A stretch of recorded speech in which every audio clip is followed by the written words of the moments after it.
Welcome to Hockey Whiz Talks podcast. Today I'll be talking about centers to trade away and drop in fantasy hockey. In this podcast, I talk about centers to trade away and drop in fantasy hockey. Centers to trade away in fantasy hockey. Nazem Kadri. Nazem Kadri is having the best year of his career. He has 19 goals, 60 points, 19 power play points, and is a plus 20 so far this year. Kadri also has 344 faceoff wins, 141 shots on goal, and 5 game-winning goals as well. Since Kadri's value is at an all-time high right now, you could trade him for a superstar caliber player before his production slows down.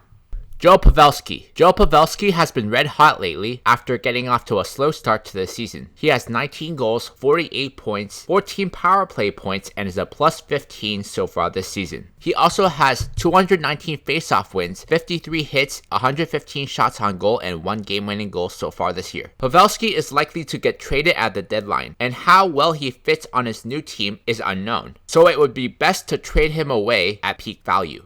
Matt Duchen. Matt Duchen is having the best year since the 2018-19 season, tallying 21 goals, 41 points, 15 power play points, and 122 shots on goal. He also has 5 game-winning goals so far this year. Duchen's production is already starting to slow down, so you should trade him while he has great trade value. Joel Eriksson Ek. Joel Eriksson Ek is having a solid season with 13 goals, 23 points, 8 power play points, and is a plus 13 so far this season. He also has 111 shots on goal, 341 faceoff wins, and 64 hits as well. Eriksson Ek was playing as the first-line center at the beginning of the year, but now he is their third-line center. He still has good trade value in leagues with faceoff wins, hits, and plus-minus. And now a word from our sponsor. Check out my scouting blog at hockeywiz777scouting.com. Listen to my scouting blog podcast on anchor.fm/hockeywiz777scouting. Centers to drop in fantasy hockey. JG Pageau. JG Pageau is having a bad start to the season. He only has 5 goals, 12 points, 1 power play point, and is a minus 3. He also has 347 faceoff wins, 81 hits, and 2 shorthanded points as well. Pageau is not worth owning anymore because there are better options on the waiver wire.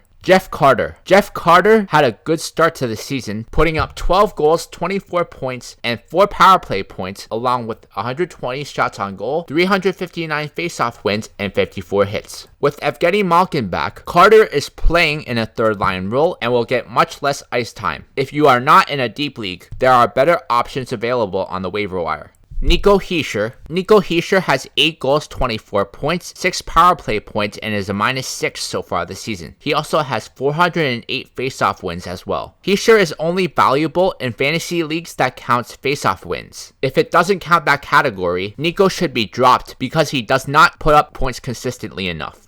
Robert Thomas got off to a hot start to the season, but he only has 2 points in the last 2 weeks. Since Robert Thomas doesn't stand out in any particular category, if you are in leagues that count faceoff wins, hits, and blocks, you can drop him to pick up players that fill up those categories. Check out my hockey blog at hockeywiztalkshockey.blogspot.com. Follow me on Facebook and Instagram at hockeywiz777. Deciding which centers to move. Trade away centers that could be traded to a different team at the deadline. Trade away centers who are overperforming. Drop centers on bad teams with bad plus minuses. Drop centers who are getting less playing time. On my next podcast, I talk about wingers to trade away and drop in fantasy hockey.